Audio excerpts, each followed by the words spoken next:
Hello friends, तो आज हम करेंगे employ provident fund and miscellaneous provision act 1952। सबसे पहले जान लेते हैं कि ईपीएफ है क्या। A provident fund is created with the purpose of providing financial security and stability to elderly people. एक प्रोविडेंट फंड एल्डरली पीपल को फाइनेंशियल सिक्योरिटी और स्टेबिलिटी प्रोवाइड करने के पर्पस से क्रिएट किया गया है। इसका कंट्रोलिंग ऑर्गेनाइजेशन है ईपीएफओ यानी कि एम्प्लॉय प्रोविडेंट फंड ऑर्गेनाइजेशन, जो कि इसको कंट्रोल करता है। इसके अंडर में 3 स्कीम्स हैं। ईपीएफ जो 1952 में आई, ईपीएस 1995 में आई, इडली 1976 में आई। इनकी डिटेल्स में जान लेते हैं एक बार। First is EPF employ provident fund scheme 1952 में आई। Accumulation plus interest upon retirement, death, partial withdrawals allowed for specific expenses such as house construction, higher education, marriage, illness, etc. इसका हमें बेनिफिट कब मिलता है? रिटायरमेंट के टाइम पे या डेथ के टाइम पे।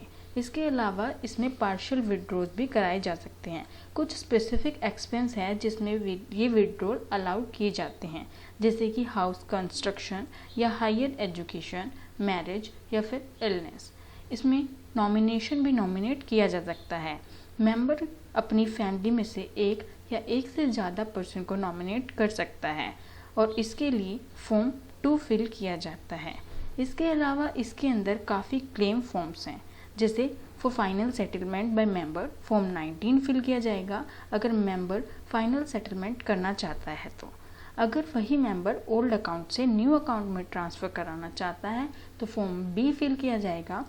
विड्रॉल के केस में जो पार्शियल विड्रॉल जिसमें कुछ एक्सपेंसेस अलाउ किए जाते हैं, अगर वो विड्रॉ आपको चाहिए तो फॉर्म 31 फिल किया जाएगा और नॉमिनी के द्वारा अगर फाइनल सेटलमेंट करानी है तो फॉर्म 20 फिल किया जाएगा। Next is EPS employ pension scheme 1995 में ये स्कीम आई और इसके जो बेनिफिट हैं वो क्या है, कब मिलते हैं? जब रिटायरमेंट हो जाती है या फिर डिसेबिलिटी के टाइम पे सर्वाइवर, विडो या चिल्ड्रन को इनके बेनिफिट मिलते हैं। इसका अमाउंट आपकी जो एम्प्लॉयमेंट आपने की है वो total years of employment preceding 12 months की एवरेज सैलरी निकाली जाती है और इसका अमाउंट उस पर बेस होता है।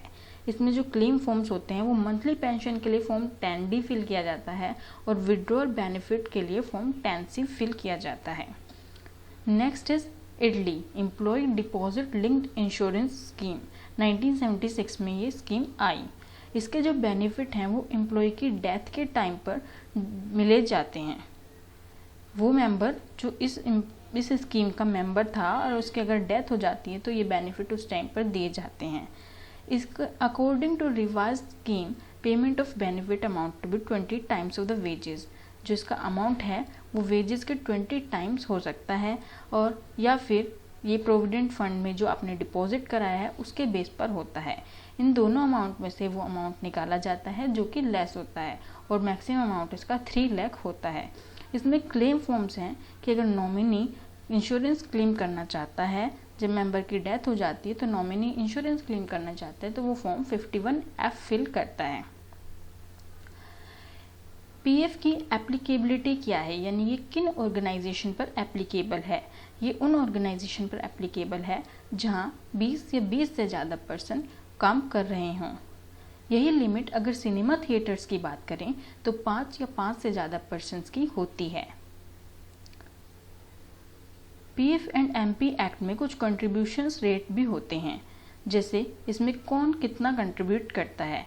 गवर्नमेंट इसमें 1.16% कंट्रीब्यूट करती है, जबकि एम्प्लॉयर एम्प्लॉई दोनों इक्वल रेट से कंट्रीब्यूट करते हैं और वो रेट है 12%। एम्प्लॉय भी 12% कंट्रीब्यूट करता है और एम्प्लॉयर भी 12% कंट्रीब्यूट करता है। 12% एम्प्लॉयर का ईपीएफ और ईपीएस में कंट्रीब्यूट होता है। इसके अलावा एम्प्लॉयर को इडली और एडमिनिस्ट्रेटिव चार्जेस में भी कुछ कंट्रीब्यूट करना पड़ता है। इस पीएफ के पूरे अमाउंट पर गवर्नमेंट 8.65% पर एनम के हिसाब से इंटरेस्ट देती है। पीएफ की न्यू कंट्रीब्यूशन रेट्स भी हैं।